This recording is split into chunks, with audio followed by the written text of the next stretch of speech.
నేను వైషుని. భయంగా ఉందమ్మా. ఇక్కడ ఎవ్వరూ లేరు, ఒక్కదాన్నే ఉన్నాను. అందరూ నన్ను వదిలేసి వెళ్ళిపోయారా? అయ్యో, నేనే మిమ్మల్ని వదిలేసి వచ్చేసాను కదా.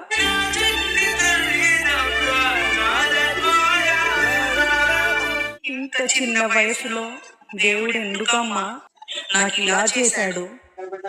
అయినా వాడి మాటలు నమ్మి వాడితో జీవితం పంచుకోవాలని తెలిసి తెలియని వయసులో నిర్ణయించుకున్నాను. నాదే తప్పు. ఇంకా మిమ్మల్ని ఎప్పుడూ కలవలేను కదా.